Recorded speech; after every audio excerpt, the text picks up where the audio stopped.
AA Championship as Mid-Valley takes on Dunmore. Good evening, everyone. I'm Bob Ide, and welcome to playoff football here, Friday Night Rivals style. Joining me topside in the booth tonight, Hall of Fame coach Stan Kaharski. Paul Grippy will be on the sidelines and join us shortly. And coach, it's David versus Goliath. Mid-Valley looking for their first ever district championship. Dunmore seeking their 6th in a row, 12th overall. Mid-Valley seems to be hyped up for this game, and they want to repeat the second week of the season where they scored a resounding victory against the Bucks. However, this is not the same Bucks team as it was in week 2. They've vastly improved. They've gotten better defensively, offensively. They've thrown the ball. They've run the ball successfully. So this should be a great game. It's nice and chilly. Big 11 football ground game. We'll see what's going to happen tonight, Bob. Speaking of ground game, Mid-Valley in that first meeting ran the ball 50 times for over 300 yards. Sebastian Brunicki, he's one of their main tailbacks, main wingbacks. When he's not in, Mid-Valley has struggled. He's our Toyota Spotlight player of the game. Well, he's back, and that's a plus for Mid-Valley. He's had a good year while he's been on the field. Hopefully he'll be able to go full tilt tonight. Dunmore likes to run the ball. Of course, Steve Borgia's passed for over 1,100 yards, but Rayshawn Dawkins, our other Toyota Spotlight player of the game last week, had a career night. 9 carries, 6 scores. You can't get much better than that. So he'll probably be a prime target again tonight for the Bucks. As Coach mentioned, it's cold, it's windy, coldest night of the year. Let's check in on the weather now with Ali Debicki from the Fox 56 News First at 10. Hey there, Bob. You're probably feeling it right now. All the cold air moving into our area tonight. It's actually going to get even colder tonight into tomorrow after the game is completely finished. But you can see our forecast. Mid-Valley at Dunmore's kickoff temperature, upper 20s, folks, as the sky remains clear. End of the game temperature continues to drop near 24 degrees, something you're going to want those extra layers for, maybe even a blanket. We're projected to drop into the upper teens tonight into tomorrow morning. Your forecast and more coming up, but first we'll send it back to you on the field. Thank you, Allie. We are all set. It's the District 2 AA Championship, Mid-Valley and Dunmore. Next. You're watching Light Services Friday Night Rivals on MyTV WQMY. Here come the Spartans of Mid-Valley, followed by the Bucks of Dunmore. We are set for the District 2 AA Championship. Welcome back to Veterans Memorial Stadium, everyone. The third member of our crew, as always, is the warm Paul Grippy tonight. And Paul, first ever game for Dunmore in a championship game that Jack Henzis isn't the head coach. It is a new era this season, Bob. Dunmore has won 5 district championships in a row, and they want to keep that streak going. And the man responsible for it is Ricardo's Market Dunmore Bucks head coach, Kevin McHale. It's his first season as the head coach. He's been the defensive coordinator for a number of years, and last season was the interim head coach in Jack Henzis' absence. But before this season, the school board selected him to replace Jack Henzis, start the new era. McHale was a standout player here for the Dunmore Bucks. He played college football at Moravian, and he's just a Dunmore man through and through, a logical choice to take over the reins of this historic program. He's been with the school as a teacher and an assistant coach since 2002, and tonight will try to win his first district championship as the Ricardo's Market Dunmore Bucks head coach. Bob? Thank you, Paul, and a little bit of pressure, I'm sure, on Coach McHale, but he's done a nice job this season. They lost some games maybe they should have won, but overall, a good year for his first season. Yeah, considering that they started 0-2. Yeah. Losing a game that they could have won against Prep, gave up some big plays on special teams back in August, and they defeated soundly by Mid-Valley. Then they got on a little bit of a roll, and here they are at 7-4, ready to go for their next championship. Let's talk about the weather. You heard Ali Debicki. It's in the 20s right now. Feels like 18 degrees. How does that play into tonight's game? Well, I hated playing in weather like this. You're cold. Every hit is magnified as if you were being run over by a bulldozer or something like that. But once you get going, I guess your blood starts, your adrenaline kicks in, and hopefully it won't impact on the game. There's Mid-Valley. They won the toss. They deferred to the second half. They are in their white uniforms with the blue trim. Dunmore's in the crimson, as always, with the crimson helmets, the white letters. Zach Rebar tees it up to get this game underway. Spartans last week beat Riverside 20-16 to get to this final. Dunmore beat Susquehanna 48-20, seeking their 6th straight in a row. So it's the Keystone College kickoff, playoff style, and we are set for football in Dunmore.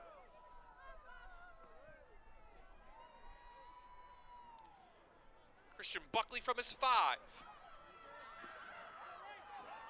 Some good running room up past the 25 near the 30-yard line, and that's where we'll see Steve Borgia, the quarterback.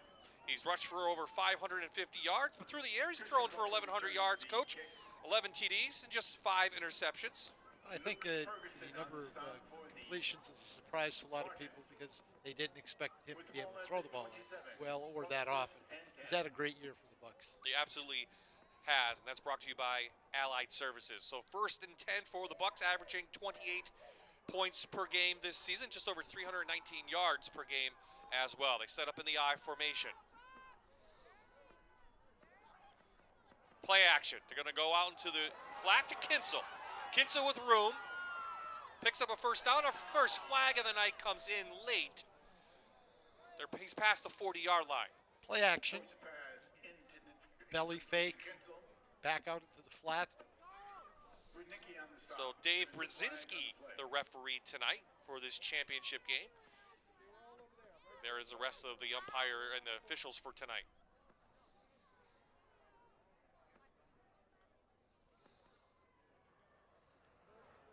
Personal foul, blindside block on the offense. Spot foul, 15 yards. Okay, so maybe we'll look at that again. So downfield, the blindside block, one of those new rules. Not a big fan of that call. Explain what a blindside block is. Well, essentially it's when the defender that's going to be blocked has no vision whatsoever of a guy that's coming down on at an angle. It's something that wide receivers love to do in the past because it was kind of a payback block. And it used to be legal. Again, the emphasis on safety has taken preference. So, in essence, it's just a 1-yard loss. First down again and 11.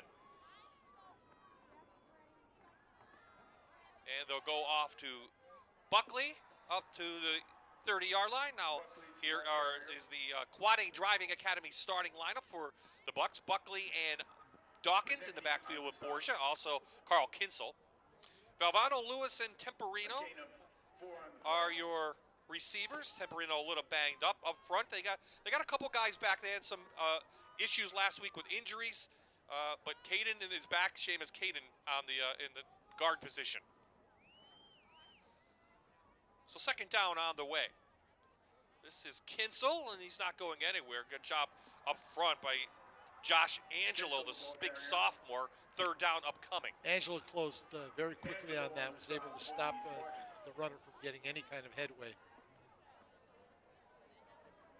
Mid-Valley's in a 50 defense, nose guard, 2 tackles, it appears to be 2 ends.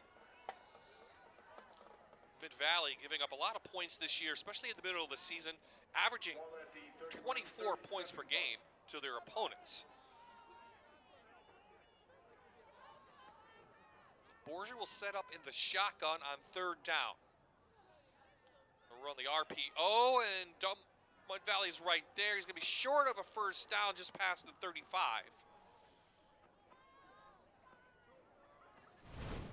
There's just a read keep.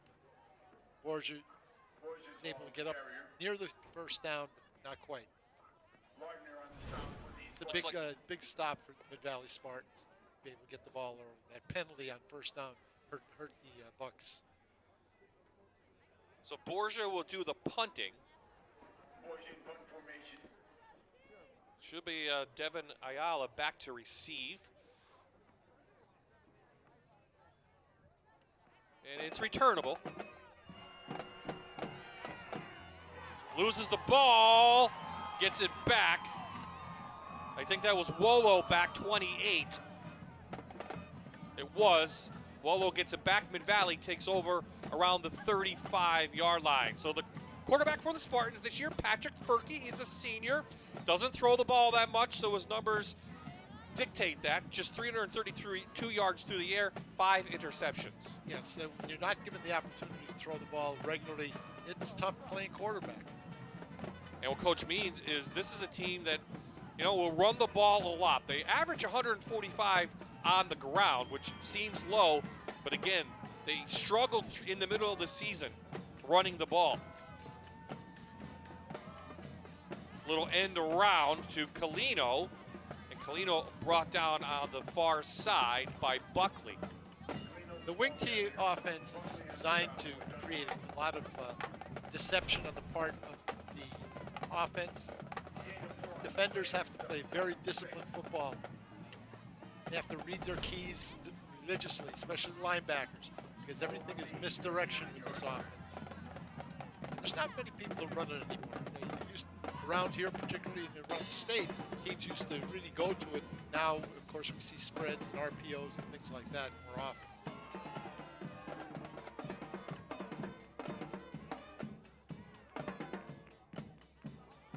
Rebar, and Zach Rebar pushes forward with a head of steam, gets the first down of the game for either team. Here's the offense brought to you by Quad A Driving Academy. Furkey and Rebar in the backfield, and a couple wing backs. Talking about that Delaware wing T. Talking about Bernicki. Colino got the ball. We talked about Wello. Getz is a big tight end at 6'5". Up front, they're healthy again. Ortiz is in the middle. He's a senior. So a positive yardage early on for Mid-Valley has to give them confidence. This is Bernicki. Gets a couple at best. That's the one mainstay play of the wing T offense. It's simply a sweep. Both guards are going to pull. Fullback is going to go opposite the runner, and then the runner is going to look to get it into that C gap, that tight end tackle C gap. What's the biggest difference Dunmore is going to make in this game from that first game, Coach? They've got to be able to read their keys and play a lot better defense than they did. They can't give up 300 yards and win this game. And that's what happened in the last time they met. 317 yards on the ground alone. Here's Rebar for Mid-Valley. And that time the Bucks defense is up to the challenge, loss of 1. Looked like Lewis in there along with number 50, Kalinowski. That's a little bit of a quick hitter. It's out of what we call a west set, wing back split into the Mid-Valley bench, and then it's just a quick diagonal towards the tight end, or defensive end, excuse me. Typically a third down set means throwing the ball, but not with the Spartans. Well, there are some built-in play action passes out of this offense. Now, whether they're going to use it or not remains to be seen. That's a trap. Couple guys through. Bernicki finds a hole. He's going to be stopped short of a first down, 2 yards short. So an opportunity now for maybe Mid-Valley to either go for it or play field position. Well, there it is. Bernicki again, strong runner, finishing off a plethora of Dunmore tacklers. Looks like a punt. Coach Rebar, he admits it. He calls a lot on his offensive line to do a lot. Well, again, you've got to have athletic guards in this offense because they're moving all the time, whether they're trapping or pulling on sweeps. They've got to be able to run. So Zach Rebar to kick. Gets it in the air. Borgia pulls it down, but he's taken down quickly. Good special teams play. Good coverage by Colino. So now Dunmore's second opportunity to maybe put some points on the board. 6:07 left in the first quarter. It's interesting that Dunmore's first play was a play action, setting hopefully a tone as far as the Bucks are concerned that Mid-Valley's not going to be able to stack that line of scrimmage. And Borgia had himself a game against Western Wayne, 238 yards through the air, 2 touchdowns. Threw the ball 27 times in that game. A game in which the Bucks lost to Wildcats. First carry for Dawkins. Finds room and shifts through. Rayshawn Dawkins up to the 40, gain of 15. This play is blocked very, very well at the edge. You see that the 75 pulls, blocking downfield by Charlie Valvano.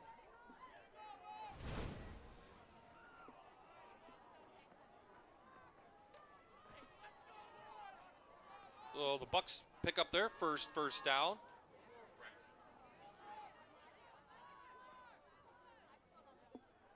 Borgia back over the middle to the tight end and in and out of hands of Temporino. He had it. Just the same route, just coming off the ball, running straight down the field, splitting the safety and the cornerback. Quick release, ball's thrown right on the money. That's got to be caught.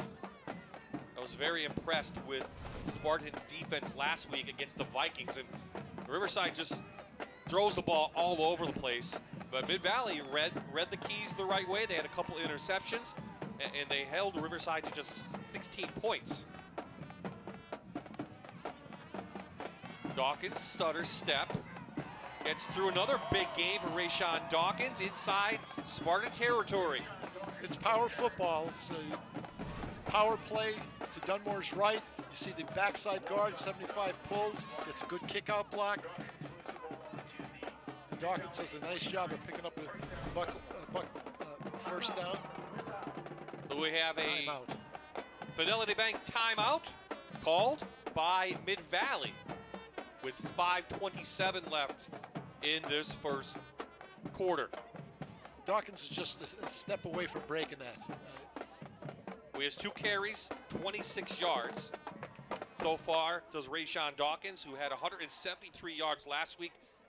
As Coach mentioned in pregame, 9 carries, 6 touchdowns for Rayshawn Dawkins. Pretty memorable way to end your senior season. And there you see Jeff Mills and one of the assistant coaches along with Kevin McHale in the huddle.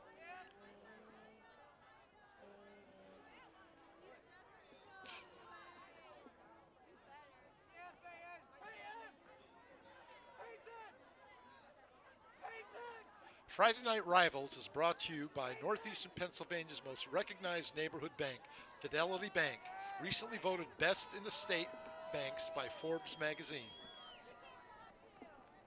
So after the timeout, Mid-Valley obviously wanted to talk something on defense over with his team, the Dave Rebar. And a little end around to Buckley.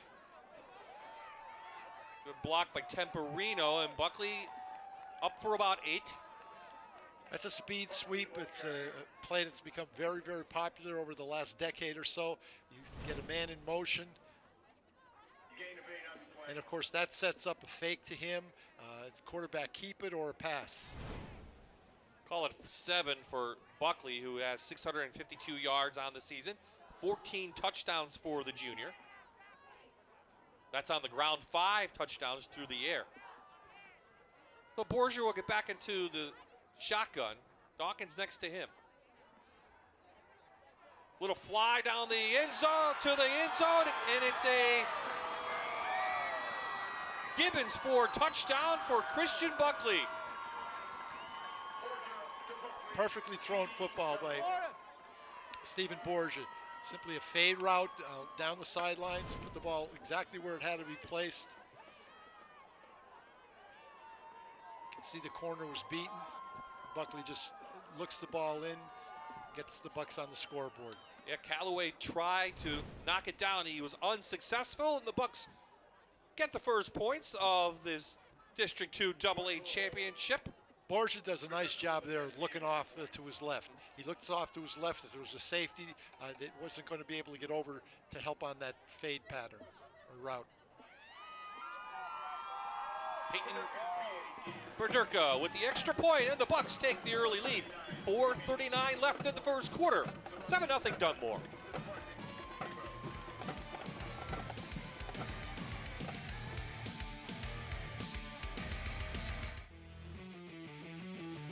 Friday Night Rivals is brought to you by Northeast Radiation Oncology Centers, where our nationally recognized team treats you with compassion, confidence, and clinical trials, right here in Dunmore. So we are back at Veterans Memorial Stadium in the town of Dunmore, Pennsylvania. Their Bucks lead 7-0. 0-0. Very impressive drive, Coach. 5 plays, 75 yards. One of the keys to that touchdown pass was the ability of the Bucks to run very effectively. They've been picking up large chunks of yardage on their plays, and certainly that's going to serve them well as we progress through this first half. So now a chance for Mid-Valley to return the favor with another Keystone College kickoff. By Berdurka.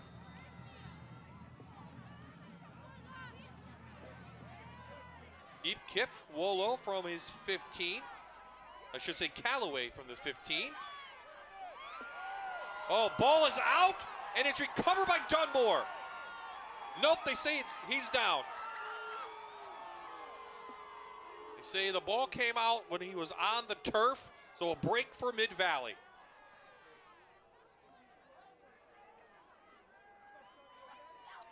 The Ricardo Law Center, PC, is a family-owned and operated law firm located in Peckville.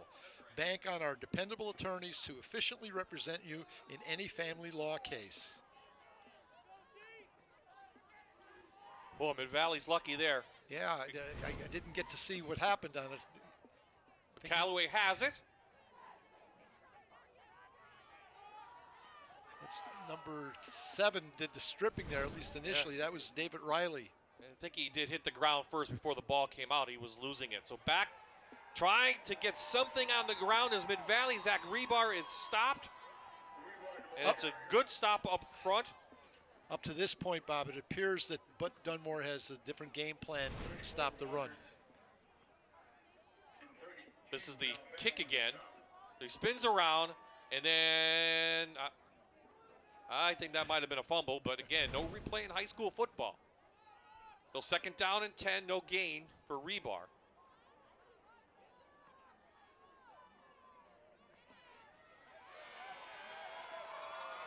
No room at all for Mid-Valley and Sebastian Branicki.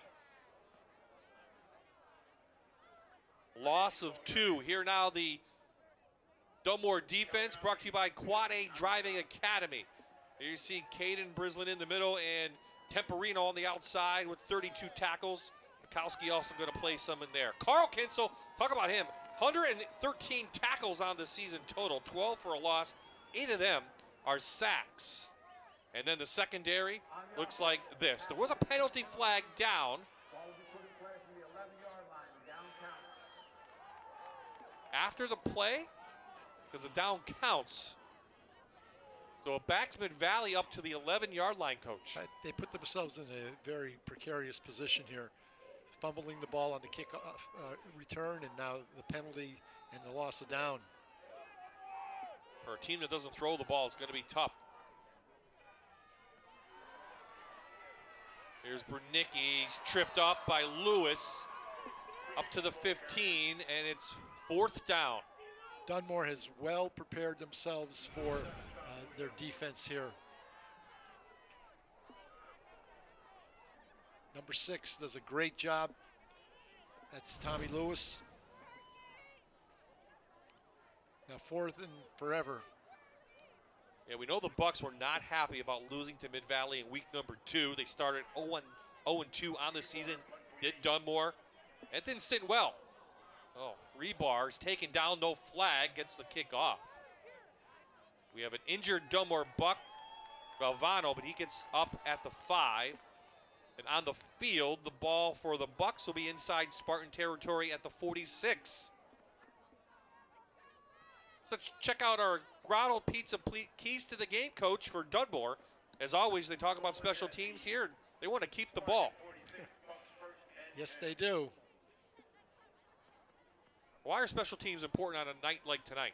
Well, you can get big plays, and you want to avoid big plays, whether it's a punt return, kickoff return, punt block, anything like that. Well, big special teams play there because they get the ball in good field position. Do the Bucks. Back to the ground they go. Kinsel, Mid-Valley doing a nice job, only a gain of 1. Good job done by Gavin Schaefer that time, one of the Spartan tacklers. You see number 45, Ethan Booth, 240-pound senior. A lot of these guys play both ways on both teams. Well, that's typical with teams that don't have extremely large numbers. Plus, you want to get your best players on the field, and if a young man can play both sides of the ball, more power to him.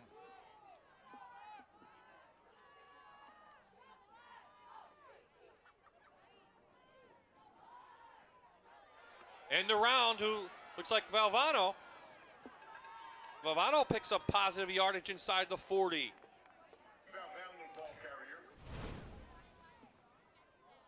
A little misdirection on the part of the Bucks. We see one of the guards pulls to his left, and the ball's going off to the right. So if I'm a linebacker and I'm reading that guard, I'm going in the wrong direction.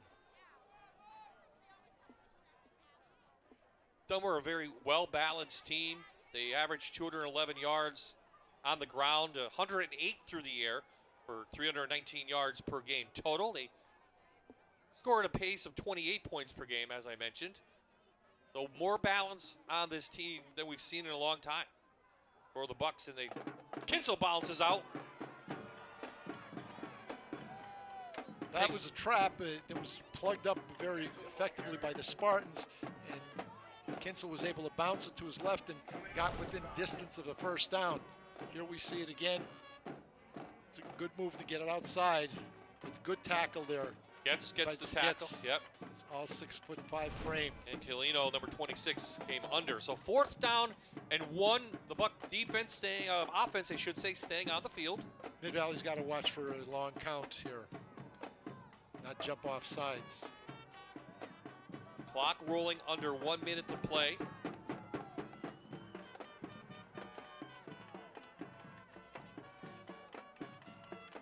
They're going to try to get it through the air.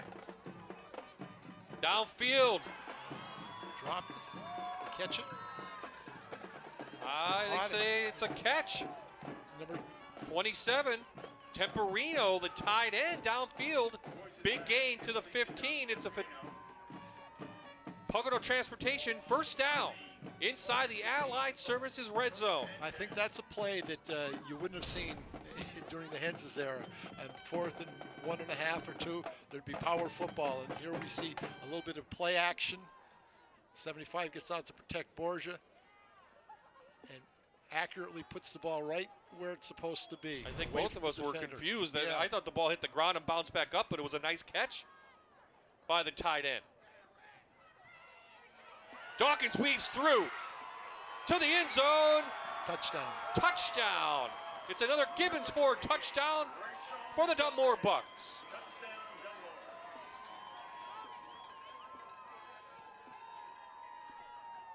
"15 yards for Rayshawn Dawkins."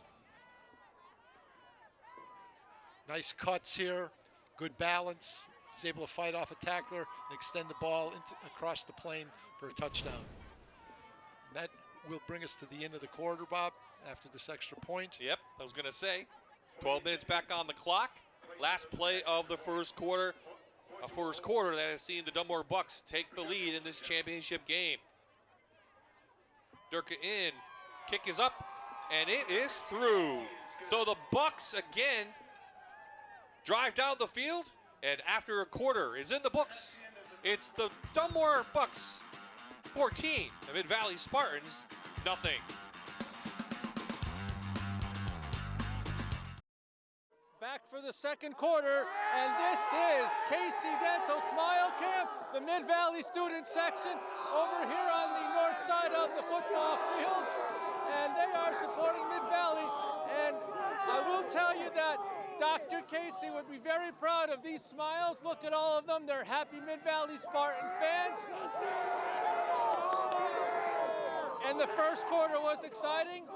And Bob, I know the second quarter is going to make us smile too. Great smile cam. Yes! Good job, Paul. And we are back at Veterans Memorial Stadium in Dunmore. The Bucks lead after one quarter, 14-0.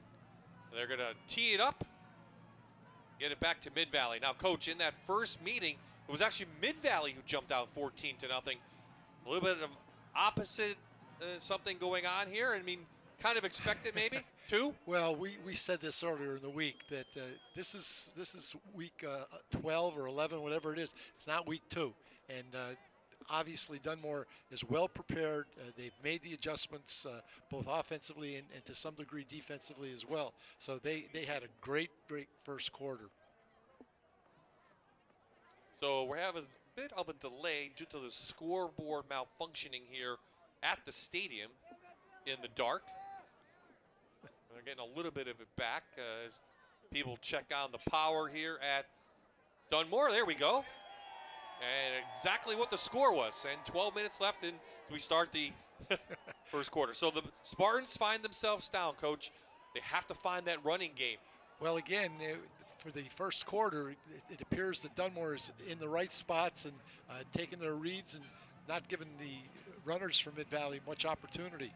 No, Mid-Valley has not attempted as a pass, and that's something I know that we talked about in our vlog this week. They have to be a little bit more well-balanced. Well, again, when you don't believe in that, it's tough. Yeah. 59 passes over 10 games, certainly it tells you something.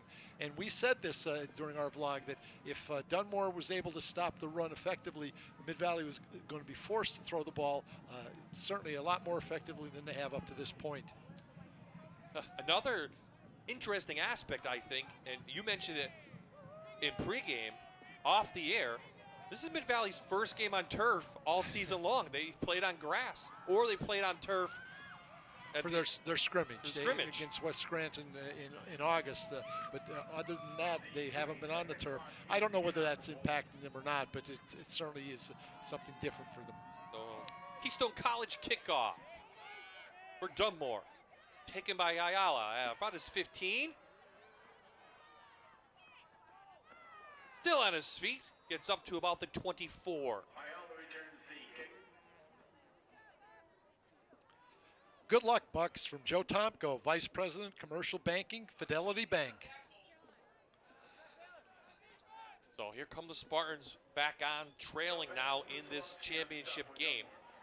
We'll have to see whether they're going to adjust their offensive approach, whether they're going to develop a little bit of a passing game in here. And again, out of the wing tee, almost all of the passes are play action. Unless you want to kind of modify it, which Southern Columbia does, yes, obviously, and other teams will use the basic concepts of this offense, which again relies on misdirection. But you've got to be able to throw the ball a little bit. Coach Rebar said last week they dug deep into the playbook against Riverside. Here we go through the air. Furkey's looking to throw the ball, gets it out, and it is caught. It is by Bernicki for a gain of 12. He juggled it a little bit. Well thrown. We see that Furkey gets out on the perimeter, steps up into puts the ball right there. And Bernicki does a great job of holding on to that ball as he was collisioned by Stephen Borgia. There is Dave Rebar, 7th season as the coach here, one of his stints. He's, of course, been a long-time player at Mid-Valley. Coached in other places as well, and of course, and he did play for Syracuse in the 90s on some very good Orange teams. Dave was a very, very good high school football player and certainly had a good career in Syracuse.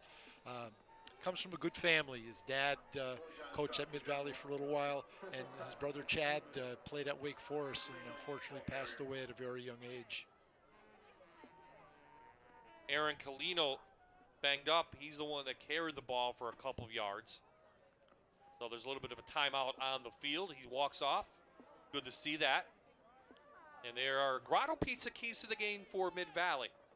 Pretty much the same as Dunmore. Well, everybody wants to avoid turnovers. It's one of those unpredictable aspects of the game. You try to stress your ball carriers to hold the ball high and tight, certainly so you don't want to turn that ball over.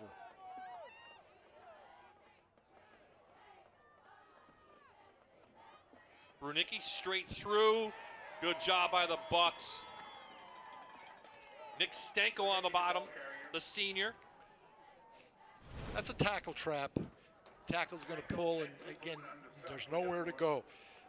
Stanko's right there sitting in the hole and does a good job of tackling Bernicki. So a situation that the Bucks want to put the Spartans in, 3rd and long. ball near the 50-yard line.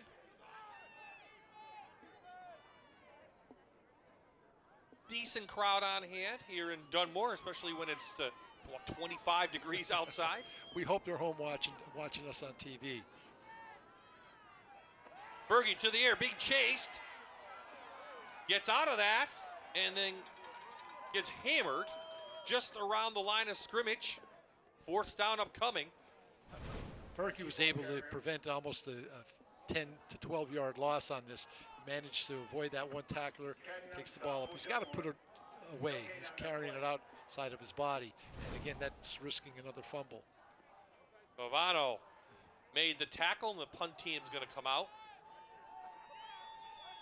So Dunmore certainly is up for this game. I mean, from a technical vantage point, they seem to be in the right places on defense, and they've run the ball very effectively and thrown the ball with play action. Manson doing the kicking. Not sure where Rebar is. Oh, it's blocked. The Bucks get it. Still rolling. Dunmore recovers it at the 37-yard lines. Didn't see a number. Might have been Stanko who got his hands on it. Nope, it was Valvano, 32. So a new punter, and we talked about special teams, the keys to the game. Dunmore comes up with the first big special teams play of this contest. Great field position for the Bucks. Ball's almost on the 35-yard line. Mid-Valley's got to really hold them off and keep them out of the end zone.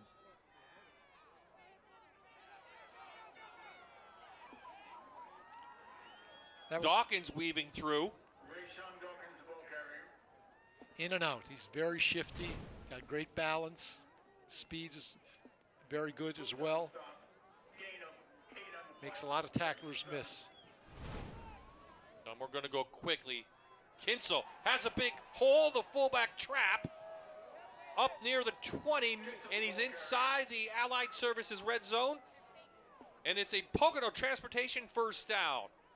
And they're going to go fast.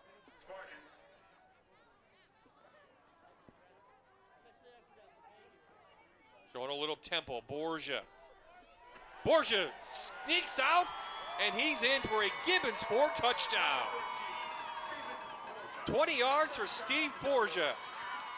In traffic. He manages to get the direct snap. He starts out to his left and cuts back to his right and just basically walks into the end zone. I'm not sure Mid-Valley was all set for this play. 3 plays. They go 36 yards. Just under about 2 minutes? Well, went fast. And they converted into points. Well, you mentioned turnovers about 30 seconds before the block punt. It certainly hurts the Spartans. They're down 3 scores now. Are they going to change? Are they going to throw the ball a little bit?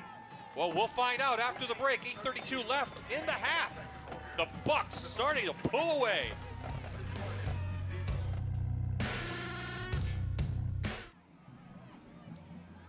We are back in Dunmore. The Bucks lead the Spartans 21-0 in this District 2 AA championship game. We're waiting both teams to get back on after the touchdown. Couple quick scores from around the area. Semifinals, District 2 4A, 7-7 Valley View and Berwick. The other game, Dallas leads Crestwood 14-3. That's another semifinal game. 3A, District 2, Wyoming area leads Lake Lehman 21-0, and Scranton Prep leads Western Wing 13-3. All those in the second quarter. So the winner of this game will gets West Catholic or Bishop McDevitt. They play tomorrow. And typically that game has been on a Saturday and down in Northern Lehigh for the last couple of years, as Buck fans know. So this kick taken in, the live ball, it's off Callaway's foot, and it's still live. And flags flying all over the place, maybe a late hit. That's going to be a personal foul on sportsmanlike conduct, I think, against Mid-Valley. And I think it might have been 15 Zach Rebar. Well, it's frustration setting in if it is, Zach.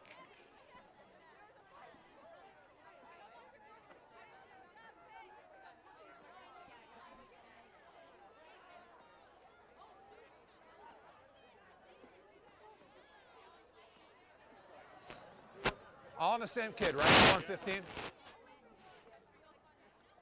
Dead ball. Personal foul on the white team. 15-yard penalty. First down, red. And that came after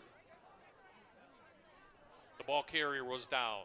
So Paul Grippy on more on Mid-Valley, and we talked about Dave Rebar a little bit, but you're going to maybe give us a little more information on the Rebar family, Paul. Sure, Bob, when you talk Mid-Valley football, you go straight to the name Rebar. Dave Rebar, now the head coach in his 7th season of the Spartans, was also a standout player for the Spartans. He played in the Big 33. He won the Hokie Reap as a defensive lineman. He played football at Syracuse University. In 1990, he was on the Mid-Valley team that won the Suburban Conference and came within 1 point of winning the Eastern Conference. Well, he has the Mid-Valley football team playing well. Last week they got their first ever district postseason win in school history, and tonight they will try to get their first ever district championship. Dave's whole family has been a part of this team. His twin brothers John and Willie were on that Suburban Conference championship team. His younger brother Chad was a great player. He went to play at Wake Forest. Dave's father was an assistant coach on that championship team in 1990, and brother Willie is also an assistant coach on this Mid-Valley team. So Kevin McHale leads the era for Dunmore. He's a perfect choice. Well, Dave Rebar is the right man to lead this Mid-Valley football program as well, Bob. They keep it in the family on both of these sidelines. Well, you mentioned the Rebar family a lot just before in that first quarter. Well, I've known them pretty intimately. The times I coached at Mid-Valley from 1982 to 85 for 4 years.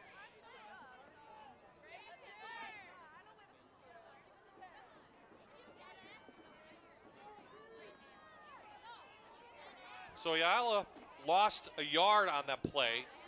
And after the personal foul, the ball is all the way back at the 10-yard line, and now the Dunmore defense really has a rhythm and an idea of what they're doing. You've got to wonder what's going through the minds of the Mid-Valley players, especially when you reflect back on the first week. They had their way with Dunmore, was able to run the ball for over 300 yards. They're getting very little on all of their basic plays, and they're deep in their own territory with 3rd and 12 to go.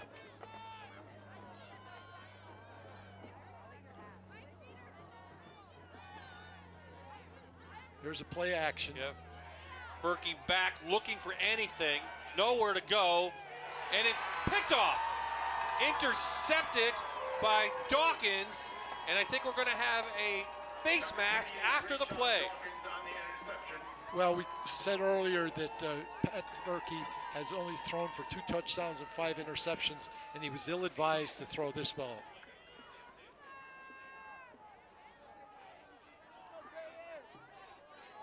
Again, they don't pass the ball a No, lot. and it's tough to be a play-action passer effectively if you don't do it frequently.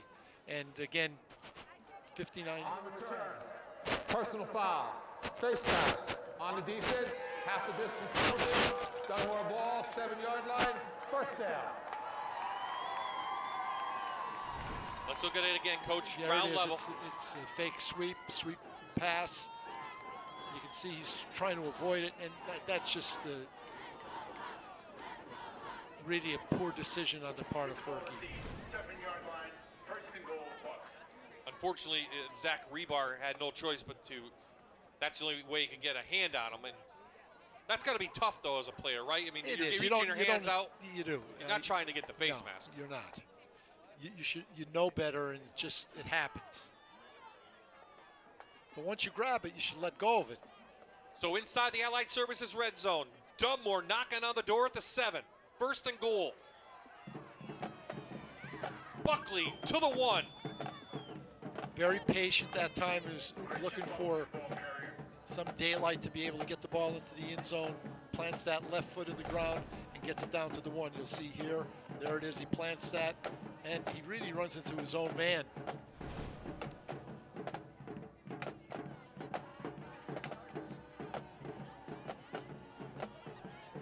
And a different Dunmore team than what Mid-Valley saw in week number 2. And it's showing tonight. Buckley, big hole, and it is a Gibbons 4 touchdown for the Bucks of Dunmore. Very little resistance that time on the part of the defensive front of the Spartans. Buckley was able to just waltz into the end zone without a white shirt getting a hand on him.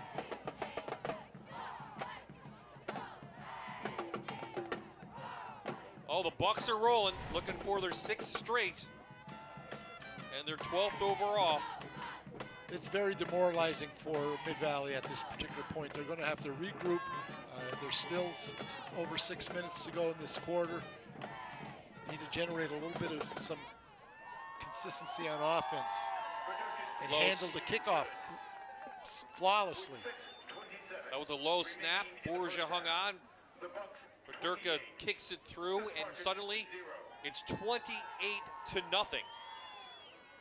2 touchdowns in this quarter for the Bucks, and this one's starting to get away from Mid-Valley here in the second quarter. It's important.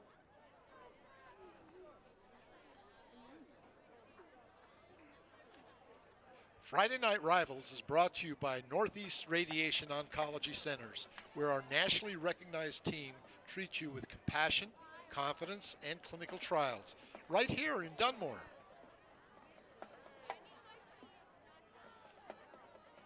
This is a tough spot for the Spartans. They're going to have to show a little bit of poise. They're not going to have a play that's going to get them 28 points. They're going to just have to be patient and try to just move the ball up the field and keep the possession of the football.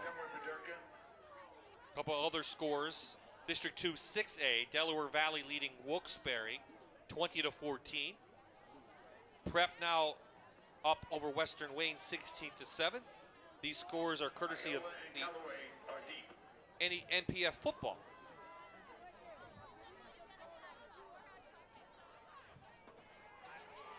So the Keystone College kickoff, taken by Callaway just outside the 15. And the ball might have come out again. Let's see what they say. Dunmore says they have it. I think the refs say he is down.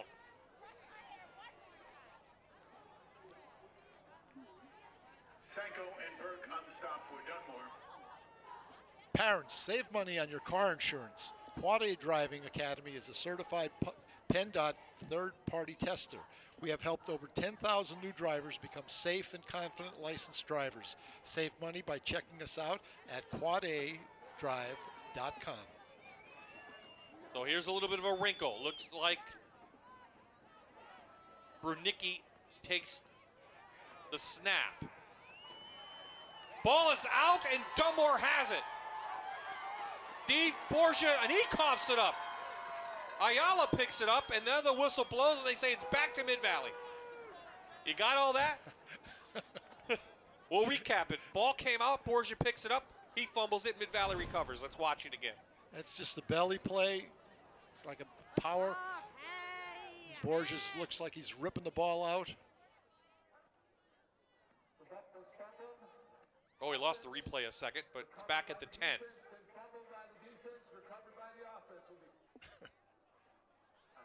So now it's 1st and 10. Mid-Valley at their own 10. So I'll write that in my notes. New possession. And again, Brunicki at quarterback.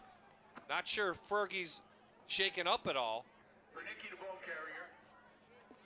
He gains about 3. Well, obviously, Brunicki is a more experienced runner, and certainly Coach Rebar must feel that putting the ball in his hands is going to produce some consistency on offense.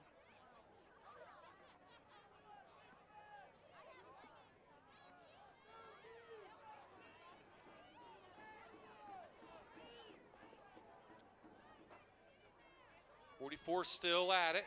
He's going to try a pass. He's going to throw it downfield and intercepted. Intercepted to the Bucks, trying to get to Getz. And it's Steve Borgia. He's had quite a year, Bob, on both sides of the football. Interesting conversation with Coach McHale before the game, and he said if he could put Steve Borgia out as a wide receiver, nobody would be able to cover him. But he's volunteered to be the quarterback the last 2 years. Tells you a lot about his character and his commitment to Dunmore football. This is certainly not the way Mid-Valley expected this game to go. Dunmore from the Spartan 20.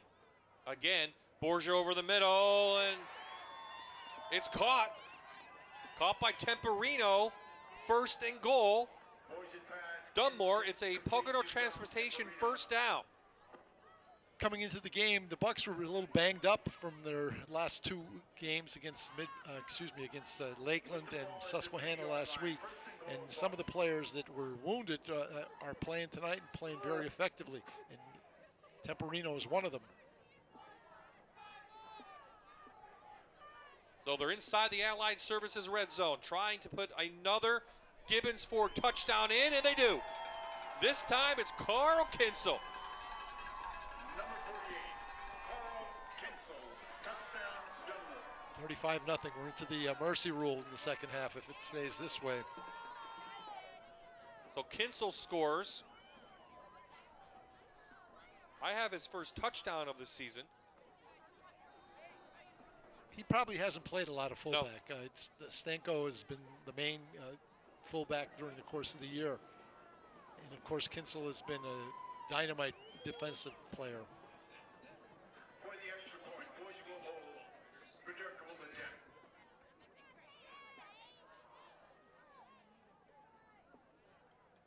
So Paderka back in. This better snap. Kick is up, and it is through. 4:46 left in the half. Things are exploding here in Dunmore as the Bucks are up 35-0. And we are back in Dunmore. The Bucks are up big in this District 2 2A championship game. They've scored 21 points in this second quarter. They led 14-0 after 1. And you think they were mad about losing the first time? Well, turnovers, misplays on the part of the Spartans have given great field position. Block punt. Exactly. Great field position for Dunmore. Here's the Keystone College kickoff, Coach. And it's going to go out of bounds for the Spartans. So who will be quarterback? Take over at the 35. Friday Night Rivals is brought to you by the legendary taste of Grotto Pizza, a northeastern Pennsylvania favorite since 1953. Order online now at www.grottopizzapa.com. This is only speculation, and we don't have any proof, but it doesn't look like Patrick Furkey. I can't find him on the sidelines. He's not in, and he did take an awkward hit on that pass that was intercepted. So he is not out at quarterback. It is Ayala this time, number 3. He gives it to Bernicki, and no running room there once again. I'm sure that the staff at Mid-Valley is scratching their heads at this point, wondering what's happened. How were they able to score 30 points in week 2, and right now they can't seem to really get a running game that's going to net them more than 3 or 4 yards.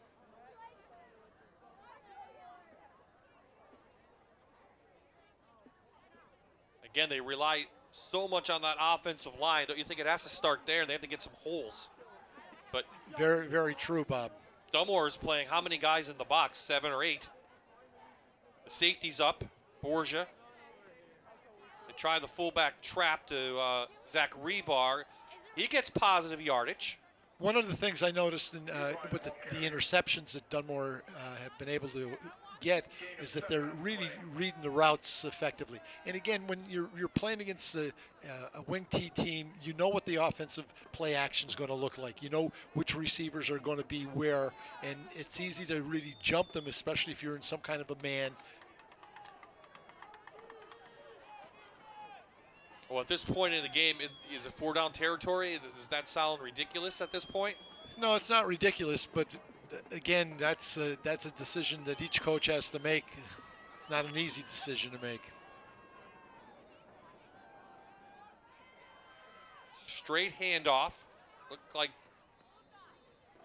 couldn't tell who picked up the ball, but they do get a Pocono Transportation first down for the Spartans, so some positive yardage there. It was Rebar who had the ball.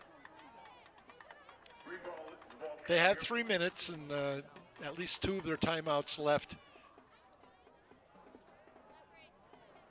So they no need to be impatient here. Well, you can't get, there's no 35-point touchdown, so there's no use rushing the ball. No. Rushing their plays, I should say.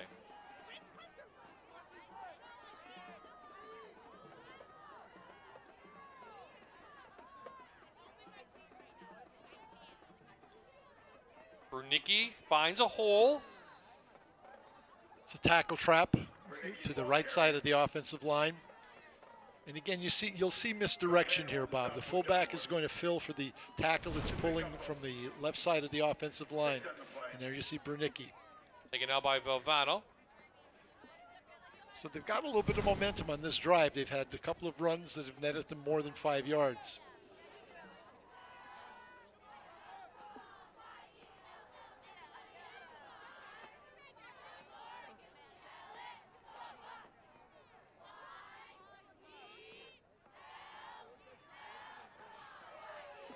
Straight handoff.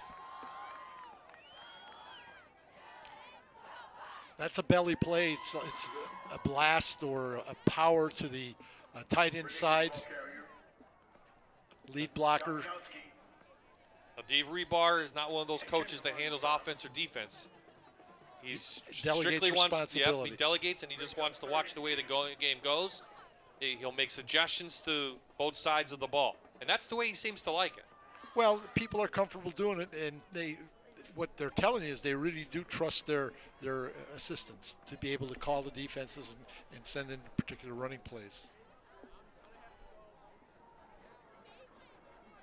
Well, they're inside Buck territory, trying to get another Pocono Transportation first down. They can't. Bernicki stopped, loss of 1. Coming in was Kalinowski to make the stop. You see a little frustration on the part of Sebastian Bernicki.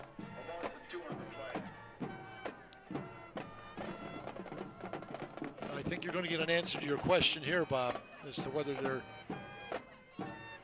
going to punt or not. Well, Mid-Valley opened the season 2-1, and then they proceeded to lose 5 straight, then won their last 2 before tonight's game. In that 5 straight, and Coach will tell you, a lot of injuries to key players. Up front, Bernicki was hurt, a couple other players. And, you know, they lost to Riverside and Trail in that time. Lake Lehman, who's in the playoffs. Tuckanic's in the playoffs. No, their timeout. Well, play clock was going to run out. Yep. So Mid-Valley's going to rethink perhaps what they want to do here. Well, just 28 seconds left in the half. It is a Fidelity Bank timeout for the Spartans. It's 4th and 3.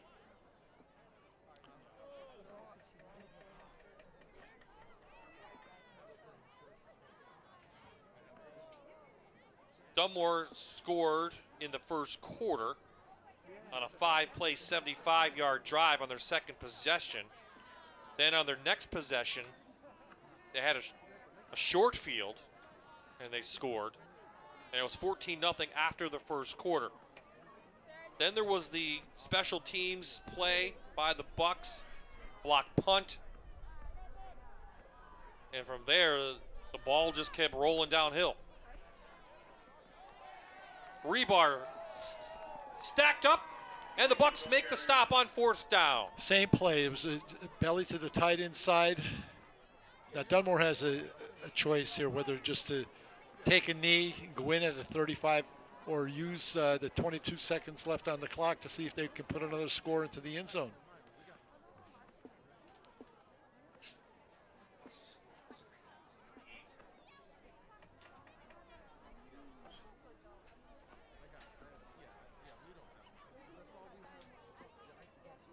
You would think the Bucks just come out, take a knee. They get the ball to begin. Yeah, it appears they're going to be in a victory formation here. Mid-Valley will actually get the ball to begin the second half. They won the toss and deferred.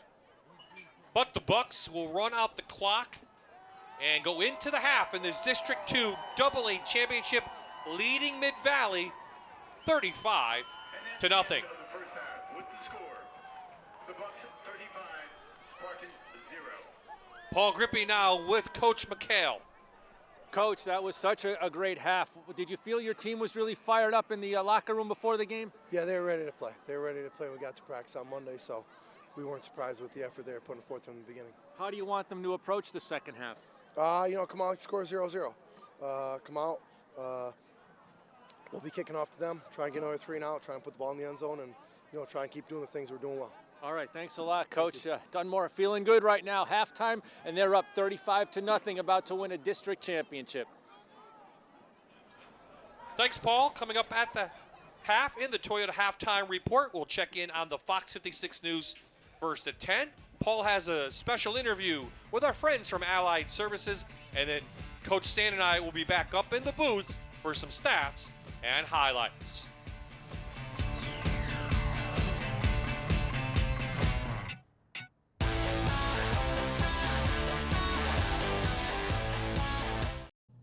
And as the teams get ready to prepare for the second half of football tonight, we visit the Allied Services facility here in Clark Summit with some exciting news. I'm joined by Bill Conboy, the president of Allied Services. And Allied always has been expanding, but this past week, a new expansion into Wilkes-Barre.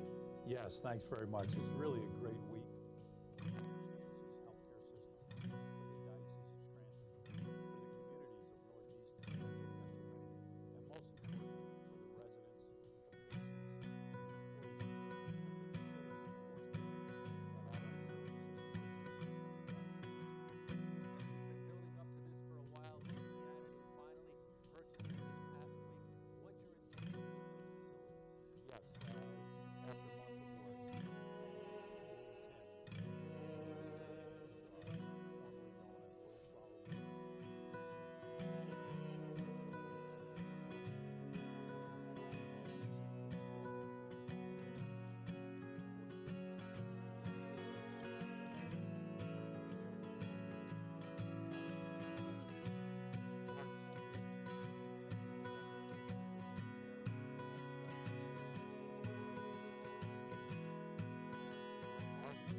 Welcome back to Dunmore. The Bucks lead this District 2 AA championship over Mid-Valley 35-0.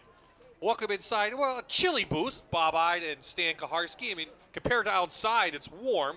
In fact, Paul Grippy is so cold he's up here now. We're basking in the heat here. Yes, we are. So first half, as expected, Dunmore came out a little bit aggravated after losing to Mid-Valley in week number 2. They showed it. They played good defense, holding Mid-Valley down, and then they exploded with a ton of offense. They've executed on both sides of the football.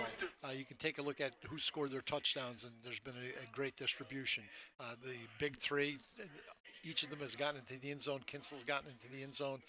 So they've played almost the perfect half. And, of course, they've been helped out by some errors that Mid-Valley's made in terms of special teams. And they have a block punt in there, a couple of interceptions that's led to easy Buck touchdowns, short fields. Yeah, they have. And again, when you don't pass the ball regularly during the course of the season, you fall behind by 2 or 3 touchdowns, there's a tendency to say, well, we got to throw the ball. Yeah. And if you're not good at it, the result is, the old coaches, when I was growing up, said there's 3 things that happen when you pass it, and 2 of them are bad. They're either incomplete or they're interceptions. Well, let's take a look at some first half highlights in the first quarter. Second possession, Dunmore scores on this first nice pass from Borgia to Buckley, 43 yards. And then Dawkins gets in on it with a nice run of his own. That makes it 14-0. Then the Bucks again. Borgia finds room. That made it 21-0. That was a short field. Buckley threw. Again, nobody touches him. Yep, big hole. Then, as we said, the defense is playing really well in that first half, holding Mid-Valley down to less than 80 yards worth of offense. In fact, Mid-Valley struggled with offense since losing their quarterback, Patrick Furkey, who we hadn't seen in the last couple possessions. Mid-Valley gets the ball to begin the second half. Well, we'll see who's going to be at quarterback. Obviously, they're in a really difficult predicament at this particular point during the course of the game. They're going to get the ball, and we'll see that first possession what their intent is. Some scores from around the region. Lackawanna Trail, Class A PIAA playoffs, leading Morrisville 41-7. Now back to District 2, Wyoming area beating Lake Lehman 28-6. Valley View losing to Berwick 13-7 in the third quarter. Delaware Valley beating Wilkes-Barre for the 6A title. Granton Prep at the half leading Western Wayne 16-14. So we'll take a quick timeout. When we come back, second half action here from Dunmore. We are back at Memorial Stadium in Dunmore. Crowds filing in after maybe heading out to the cars to get warmed up. Temperature in the low 20s, yeah. Low 20s here. So the faithful that have come out, they have braved the elements. Coldest game of the season. Luckily, there's no snow. We've been fortunate, though. We've had very, very nice weather during the entire season. With that, we have. So, Keystone College kickoff. Going to happen now. Second half underway. Mid-Valley will get the ball. Ayala picks it up from the 18, and he's taken down quickly back at the 24. Vavanos, who says, yeah, I have the ball, but they called him down. So here come the Spartans out, down 35-0 in their first ever district championship game. I know they were confident pre-game. They were confident during the week, and they should be. They should be happy to be here. But things just didn't go their way, and they started to unravel. It's all about execution. You've got to be able to block, and they haven't done that successfully.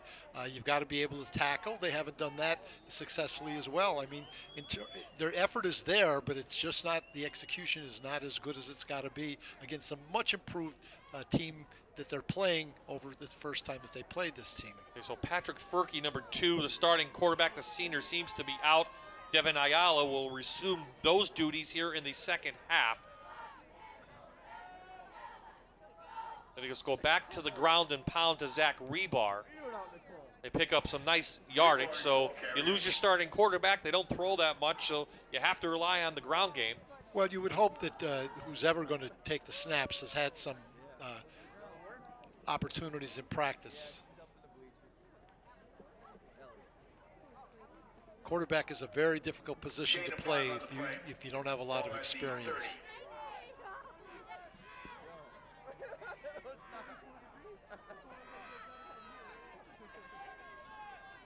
Mid Valley has been shut out 3 times this season as Bernecki picks up yardage short of a first down. They lost to Lake Lehman 35-0, Tunkhannock 45-0. They did beat Carbondale 33-0.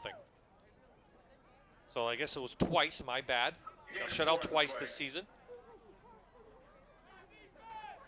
They need to keep possession of the football here. They've got a 3rd and short. They pick up a first down here and keep moving into the Mid-Valley, or excuse me, the Dunmore territory. And Mid-Valley's going to call timeout here with 10:10 left in the 3rd, just underway here. If you're a senior, Bob, it's this is a bitter, sweet moment. I mean, you're going through your last game that you're going to play as a Spartan or a Buck or whomever, and you know, the score reflects that you're not doing very well. And knowing that this might be the last football game you're ever going to play, it's bittersweet. So Fidelity Bank timeout.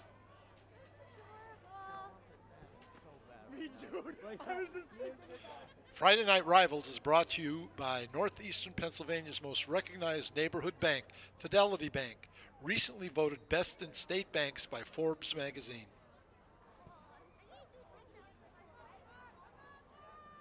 So the Spartans come back out. You see the 50 on their helmets. It's 50 years of existence for the Mid-Valley School District. Combination of Dixon City, Troop, and Oliphant. Paul will have more on that in the 3rd quarter coming up. They go back to the ground, and did Rebar get it? He did. They'll move the chains. It is a Pocono Transportation first down for the Mid-Valley Spartans. Good way to start the second half, at least. Cannon on stop for Dunmore. You know, Mid-Valley's a jointure. The 2 of the 3 schools that are part of the jointure didn't have football teams back before the jointure, whereas with Valley View, all 3 communities, Archibald, Jessup, and Blakely, had football programs.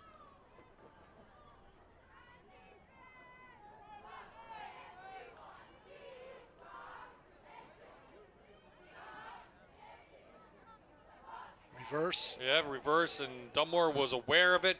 Brunicki got the ball and didn't know what to do. Big number 67, Austin Brislin, was standing in his way. Well, Dunmore is really packing that line of scrimmage. You can see that they're playing the run the whole time. Here it is, and that ball is going east and west both times, and Dunmore is just getting off blocks if there are any, and smothering that play behind the line of scrimmage or close to it. 2nd and long on the way. Again, the winner will take on West Catholic or Bishop McDevitt in the first round of the PIAA AA playoffs next week.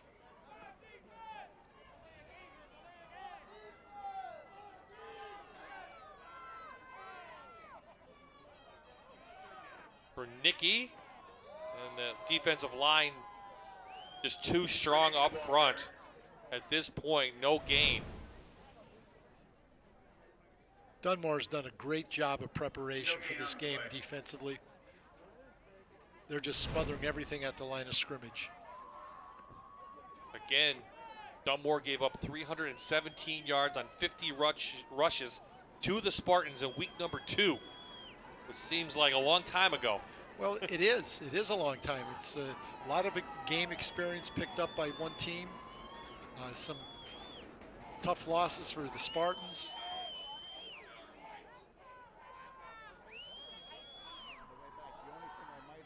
Bernicki, nowhere to go. Jameis Caden, the senior, right there, along with Stanko. As I said a moment ago, Dunmore has 6 guys that are on the line of scrimmage and really getting a lot of penetration. Mid-Valley seems to be confused with their blocking schemes. So Manson on to punt, number 20, the sophomore. He had one blocked in that first half. No rush put on, and it's just a high end-over-end kick. It hit a Spartan player, and technically it's going to be an 8-yard punt, I believe. Yep. Let's see where they mark it. I think it hit a Spartan player at the 42, and that's where they will mark it, and an 8-yard punt, and that's where Dunmore will take over. The Ricardo Law Center, PC, is a family-owned and operated law firm located in Peckville. Bank on our dependable attorneys to efficiently represent you in any family law case. So they actually moved it in a little bit. So Dunmore will take over on the Mid-Valley 39-yard line. And it looks like the starting offense will stay out there at least for one series as Christian Buckley gets the carry for a couple yards at best. It's a power play. Dunmore runs very effectively to the right side of their offensive line. The backside guard is pulling on that, leading up through the hole. Here you'll see 75 do that. Kinsel does a nice job of kicking out the defensive end. Dunmore going to go to the hurry up. See Steve Borgia trying to call out a play. Kinsel, ball carrier. Ferguson on the stop. Obviously, this is something they want to work on for next week's game. Well, I would imagine that they're going to get one series here if they get a score. Borgia, Pocono Transportation first down and much, much more. Inside the Allied Services red zone, he's stopped at the 7. 24-yard gain for Steve Borgia. Steven has an uncanny ability when he's in traffic to just make people miss. You'll see here, right here, makes cuts, uses his upper body. Tacklers are bouncing off him.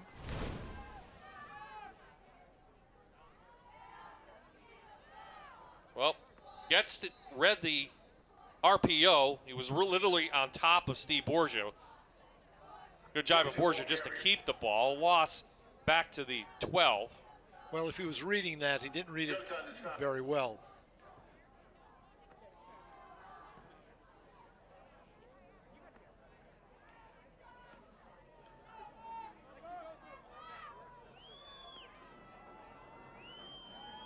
No more looking to add on to this lead. Christian Buckley a hole. Couple missed tackles, and it is a Gibbons Ford touchdown for the Dunmore Bucks. Very, very elusive, slippery, poor tackling on the part of Mid-Valley. You'll see here, expected to go to the right. Dawkins just kicks it back out, or Buckley kicks it back outside, gets into the end zone very easily. I would tend to think that we're seeing the last of the starters on offense for Dunmore. For the extra point. So Durka in for the PAT. 4:58 left in the third. And the kick is up and it is through. We'll take a timeout here from Dunmore. With 4:58 remaining in the third quarter. The Bucks 42.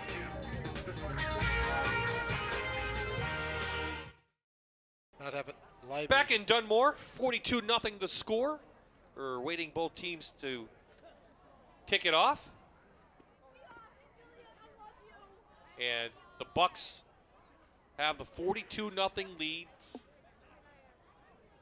6th straight District 2 championship. And boy, if you're a senior on this team, you haven't lost a championship game, right? In 4 years. That's true.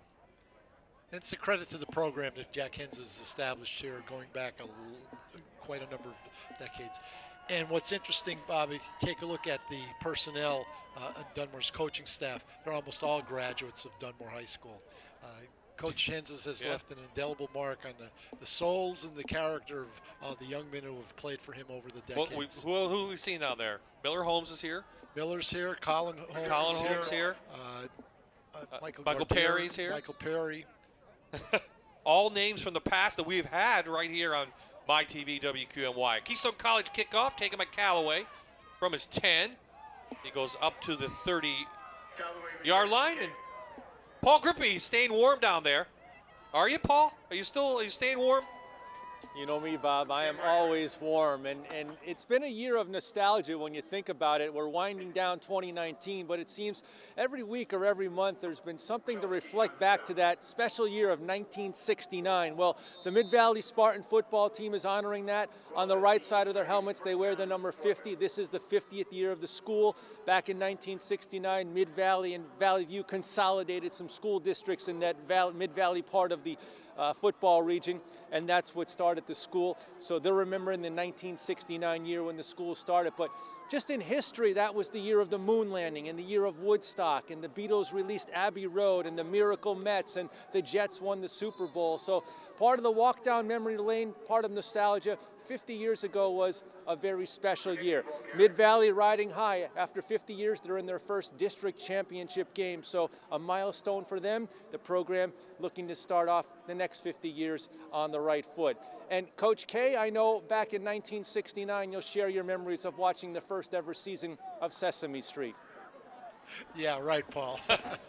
I don't think it was Sesame Street, but not back then. But, you know, all the, I think it was kids say the funniest things with Art Linkletter. Our viewers wouldn't know who that is, though. We don't see a lot of consolidation nowadays. Of course, Wilkes-Barre is consolidating, but back then, as the umpire takes a big hit in the middle from Zach Rebar. Let's see, before I ask you that question, look like, is that John Parola who's listed? You look at it again, Coach. Again, it's just a belly play. Give it to the big fullback. And he's bowling people over, including the referee or the umpire. So we'll have a little bit of a break here. So was it time to consolidate? I mean, was it something that the I think people need it? Consolidation has its rewards, and there's certainly some issues, obviously, melding together three different communities. But over time, it really does well. You consolidate, you're hopefully going to save some taxpayers' money and not have, three superintendents, three principals, et cetera. So generally, it's something that probably is beneficial. And I want to tell Paul, if he's still listening, that 1968 was even more of a year that changed our history when you think about it. Oh, the good old days. Well, you're too young to know that, Bob. Well, I was born in '66. Like I said, you're too young to know that. I was only 2, so no. You saw Zach Rebar come out and shake John Parola's hand, make sure he was okay. Those are the dangers of being the umpire. That's not a good position to be in, no, that's it's for not. sure. So the Spartans did pick up a Pocono Transportation first down on that play, and they go back to Bernicki. Bernicki finds a hole, and again, now we have some of the backups in there for Dunmore. That's buck sweep, one of the bread and butter plays out of the wing tee. Again, you're going to see the fullback go opposite. The guards are going to pull. We get blocks by the play side blocking down.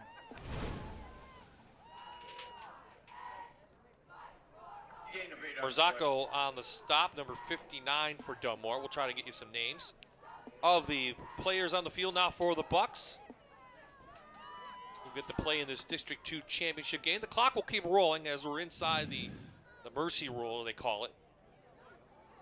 Ayala going to keep it, trying to get the edge, and does, and has a lot of room to run. And Devin Ayala still at his feet inside the 20 to the 15.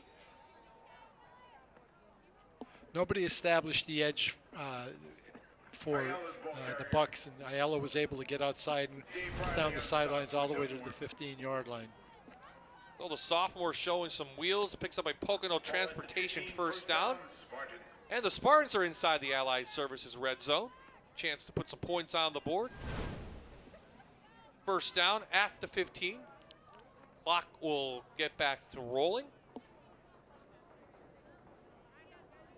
Sure, it's not the night that Dave Rebar expected, but Well, the fact that they're in the game Yeah. is a milestone for them. They playing for a championship, and they're obviously going to come out on the losing end of that. But they've been here, and hopefully it's a building block for the program. 9 seniors on the team, 8 that play. As Zach Rebar takes it up for a nice gain inside the 15. Coaches have difficult decisions to make in games like this, so especially when the last game of the year and your seniors, the seniors don't want to come out. Obviously, they'd like to finish their last game.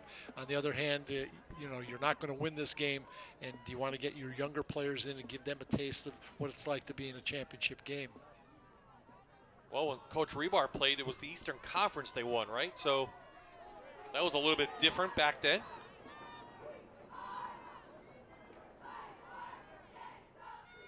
For Nicky. Nice tackle out there. That's number 5, Zach Kruger. Yep. Another sophomore. It is a Pocono Transportation first down as we take a look at the replay again. Again, that's the buck sweep. Bernicki does a nice job of trying to get to the pylon. That should be the last play of the quarter. Yep. This should rule it out. Mid-Valley in not much of a hurry. And that will do it. So third quarter's in the books here at Dunmore. The Bucks on their way to their 6th straight District 2 AA championship.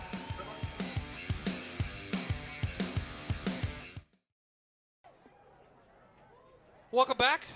The Dunmore Bucks up 42-0 as we get set to start the 4th quarter here at Veterans Memorial Stadium in Lackawanna County. Mid-Valley has the ball, 1st and goal at the 3, trying to get on the scoreboard.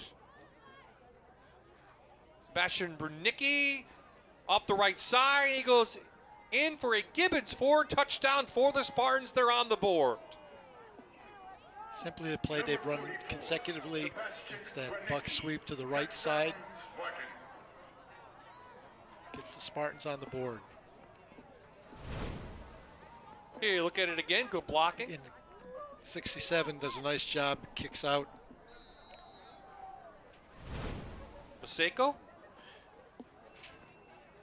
Guards in this offense are really important. They're two of your better offensive linemen because they're athletic. They can run. Kyle Marcinkevich on for the extra point. Kicks it up and through. So that makes the score 42-7. 11:53 left in this game. Here is the schedule the Mid-Valley Spartans took this year, brought to you by the Northeast Radiation Oncology Centers. Again, they started out 2-1, coach. They lost 5 straight to all teams that made the playoffs. So there's some positive at all for the Spartans. That was one. Of course, they did have some injury problems right in the middle of the season. Came back with a couple of wins over Carbondale and Riverside to get to tonight's championship game, their first ever in school history. Which one is Enrock in there?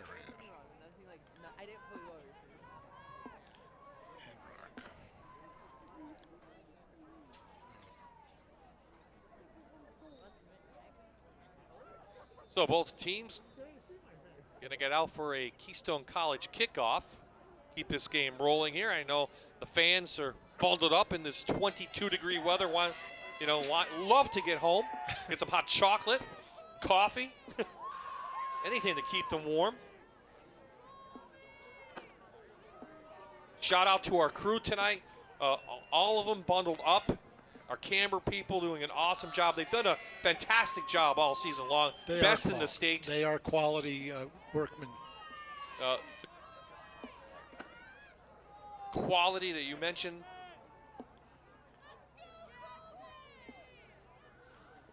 Is fantastic. There's Tyler Florian on one of the cameras. He's going to wave, all bundled up. The one we need a shot is Madison Hummer up top. She is freezing. She runs our top camera. And I know she would like this game to get over as quick as possible. So it's taken by the Dunmore Bucks. Looks like Kieran Reyes, a sophomore, carries it up to near the 50-yard line. Reyes, the ball returns the kick. At Quad A Driving Academy, our students do not have to go to the DMV to take their test. They test with us. Less stress means a higher pass rate. We are the only full-service driving training school able to serve Luzerne, Lackawanna, and nearby counties. Check us out at quadadrive.com. Updating some scores if you're keeping track. Scranton Prep leading Western Wayne now at the end of 3, 23-14. Valley View late in the third leading Berwick 14-13.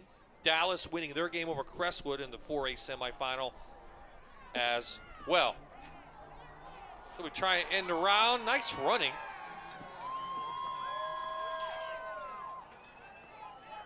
Is that Harris Imran, number 45? Nice run. Let's take a look at the replay, Coach. Speed sweep.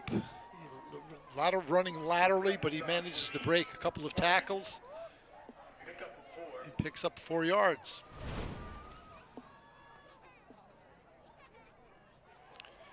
Enron is a senior.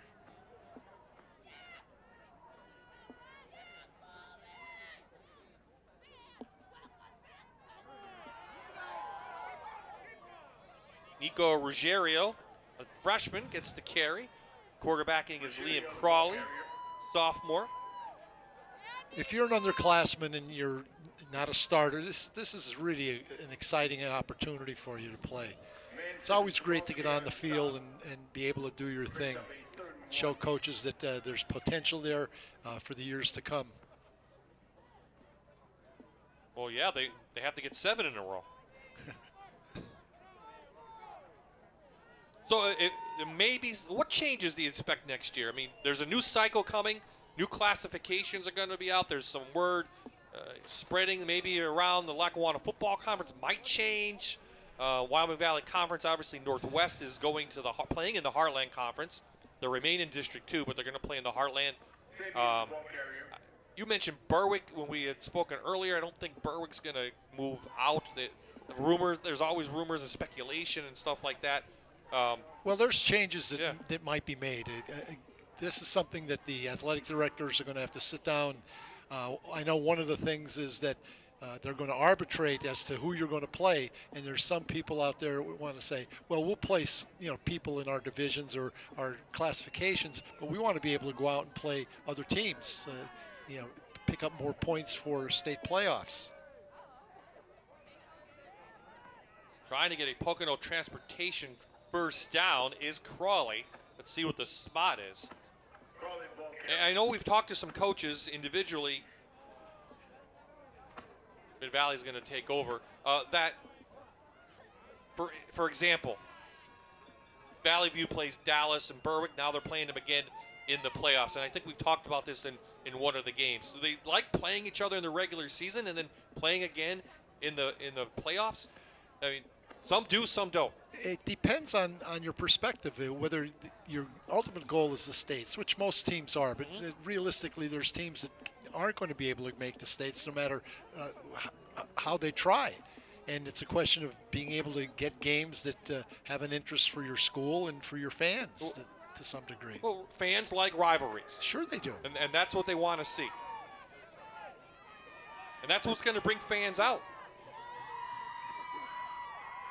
A good example, I mean, Dunmore and West Scranton have played forever against each other, and it was a really intense rivalry.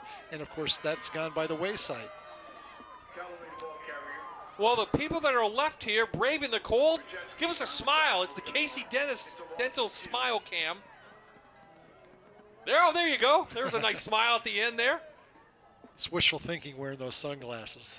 Well, we talked about the crew and what a great job they have done. But how about our sponsors as well, coming on with our Friday Night Rivals crew, our sales team at Fox 56 and MyTV doing a nice job, and people just loving the community activity, loving being a part of this community event. Bob, when I'm out among people that I know at church or in the community, they're well aware of the quality of our station. They ask me all the time, well, what game is going to be on this week? And, if I know, I can tell them that. But they really appreciate the opportunity to be able to see the games on QMY. Here we have a fumble. Yeah, fumble by Manson. Stripped out. You don't want to do that. No, the Bucks recover it. And we'll try to get a number. And miss the number on the recovery. But no matter what, Dunmore has the ball, 7:19 and counting. Looks like we have a sophomore quarterback in there, Liam Crawley, 5'9", 145-pound sophomore. David Riley, a junior, recovered that fumble. Pitch to the outside to Ruggiero. He shoots through for good positive yardage.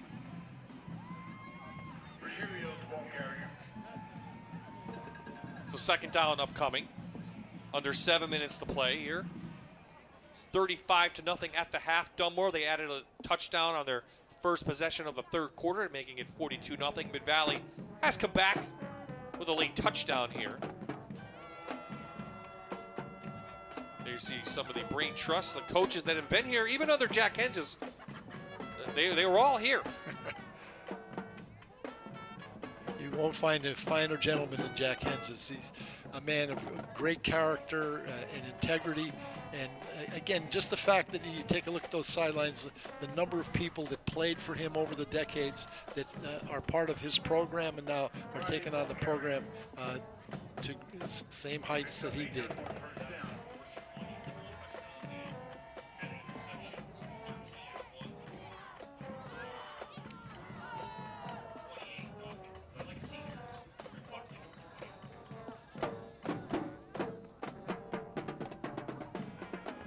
Shaking up player Manson. I think one of those referees saw something, and that's what they're supposed to look out for. That's the big thing. If they see something unusual on the field as a referee, they can stop the game and ask the player it needs to be taking a look at. Safety should always be a first priority for our players. So the clock will resume. Toss is fumbled. Yeah. Puzalowski lost the handle, got it right back. He's only in 9th grade.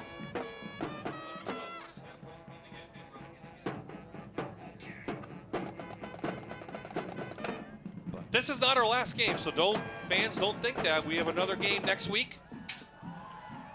We'll let you know on Monday what that is. Then we'll have Kings versus Wilkes, the Mayor's Cup next Saturday, right here on MyTV. You're a busy man, Bob. And hey, let's throw in some Bucknell University Division I basketball on Sunday at 2. So our crew has 4 games in 8 days. That's dedication we have to local sports. We're going to turn around, go back to basketball, turn ourselves around again, and do a couple more football games. Hopefully you'll get down to States. Hopefully. We'll see. So on the field, it's 3rd down for the Bucks. Under 5 to play.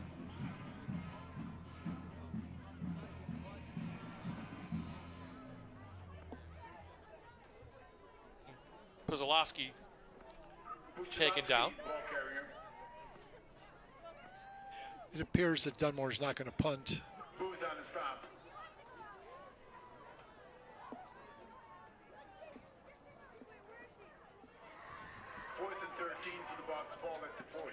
So this is the 8th straight 15th District 2 championship game for Dunmore.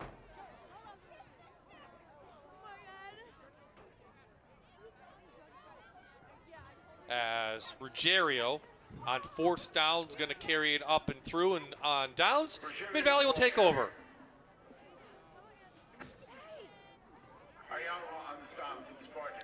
Good luck, Bucks, from Joe Tomko, Vice President, Commercial Banking, Fidelity Bank.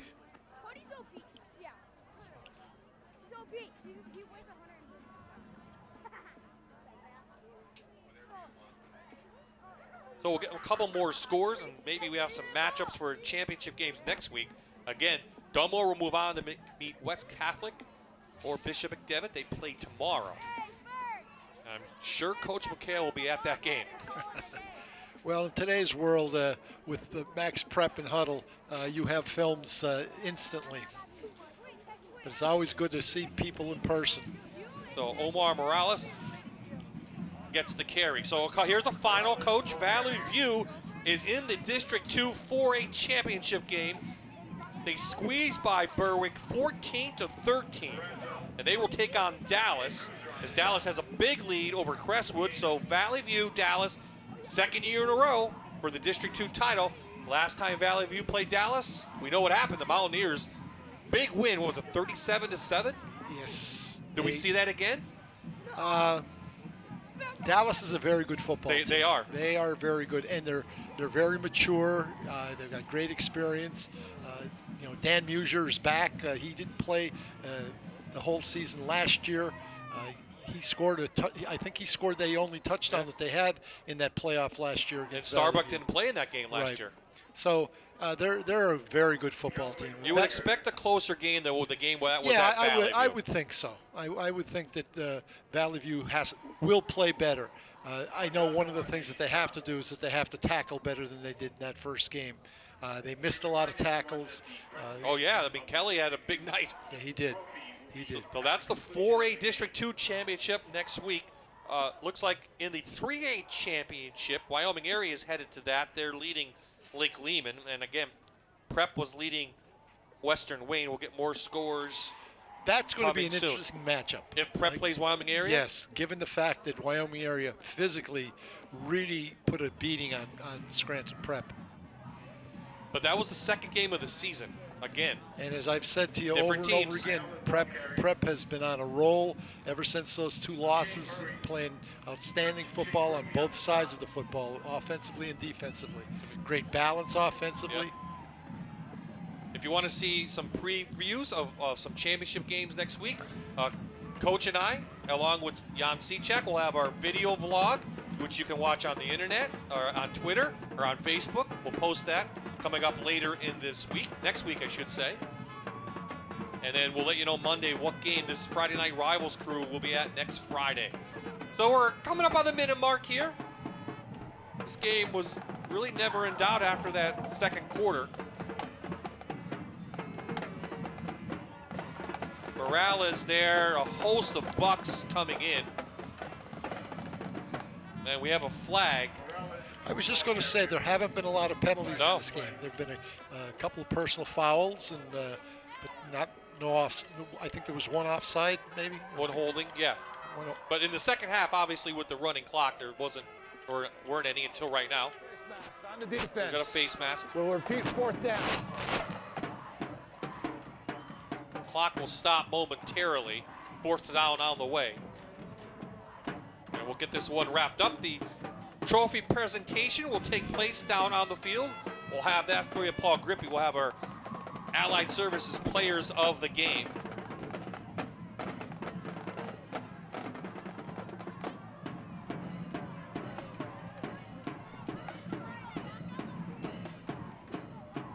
This should be the last play of the game, too. Big handoff, big hit put down by number 59 for the Dunmore Bucks. Marzocco, the sophomore, as the band plays on. Well, change of possession. Oh, we'll stop the clock right quickly, right. Fourth down. Maybe I was just hoping. Yeah. Call Mrs. Ide, make sure she has a nice hot cocoa for you, Bob. Yeah, I'm not sure about that.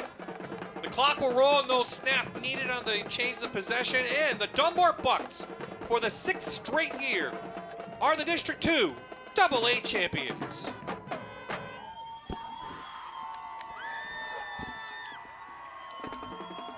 Coach Kevin McHale picks up his first as head coach, 12th overall in program history. They had a couple A championships in there, and they'll be on to play once again into the PIAA playoffs next week.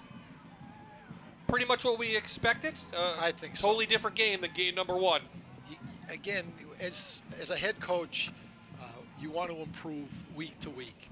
And, of course, losing to Prep because of some big plays on the part of Prep and special teams, then getting knocked off by Mid-Valley for the first time ever. People in Dunmore were probably saying, where's Coach Hens's? And, of course, the rest of this season has shown that Kevin McHale is doing a fine job with his staff here at Dunmore. And the players just matured. It's that simple. They got better and better as the season went on. It has. It's their 8th win for the Bucks. They await the winner of tomorrow's game in District 12. I think we were here last year, the same scene against Susquehanna. Yes, was we were. It not? Yes. That was the championship last year. Yep, that was. That it was. So the Bucks again. They got another trophy. Tim Hopkins, the principal here, also representing District 2, will do the honors and hand the plaque over to the seniors, and then Paul will get some interviews with our Allied Services players of the game and perhaps Coach McHale. But a dominating performance for your District 2 AA champions. They beat Mid-Valley 42-7.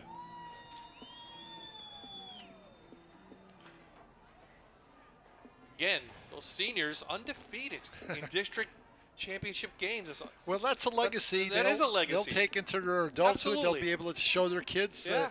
The 4 years I was on Dunmore, or Yep. 3 years, we were district champs.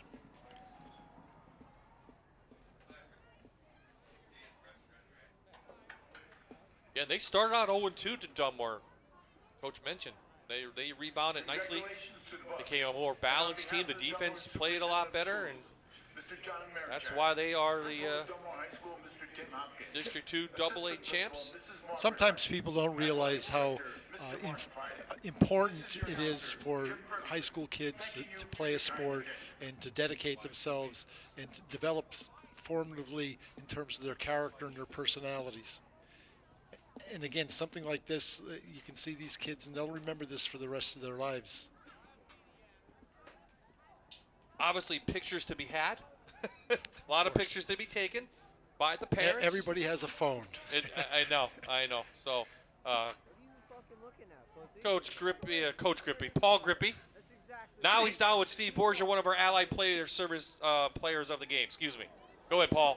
Okay, thanks a lot, Bob. Steve Borgia, tell me, coming out of this game, you guys seemed ready in the first quarter. What was the motivation like before the game? Yeah, I mean, like anybody would say, that week 2 loss really lit a fire under us, man. Like, that week 2 loss, we were caught off guard, but we knew this week we came out strong, and from the get-go, we were on them.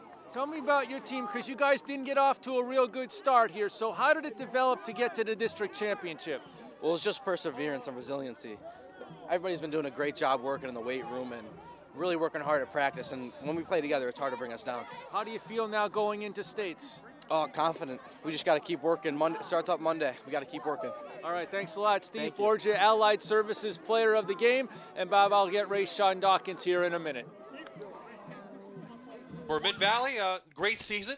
Nothing to be taken away from it. I mean, they lose in the district championship game. Some things to build on, but they also have memories as well. So we'll answer that in a second because Paul does have Ray Sean. So, Mr. Grippy? Okay, Bob, Ray Sean Dawkins, an Allied Services player of the game. The first meeting with Mid-Valley didn't go your way. What was executing well for you guys tonight? I just feel like we came out stronger, and before we came out cocky, you know. Today we came out and said we had to play Dunmore Bucks football.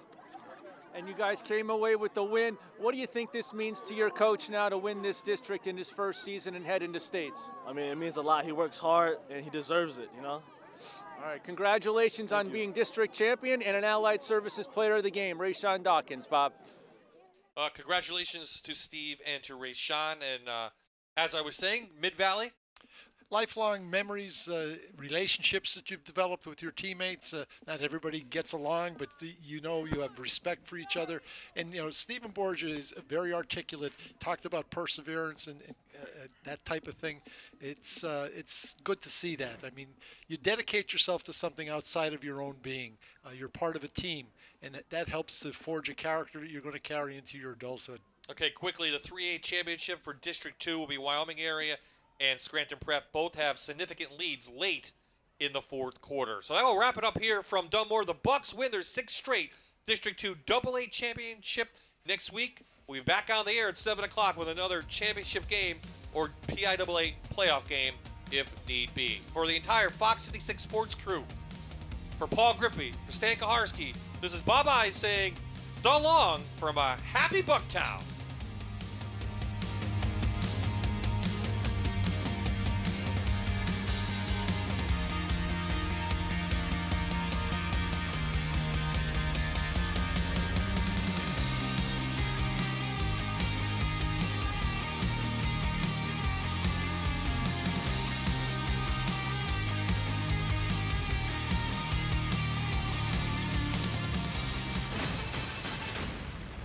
Watching Allied Services Friday Night Rivals on MyTV WQMY.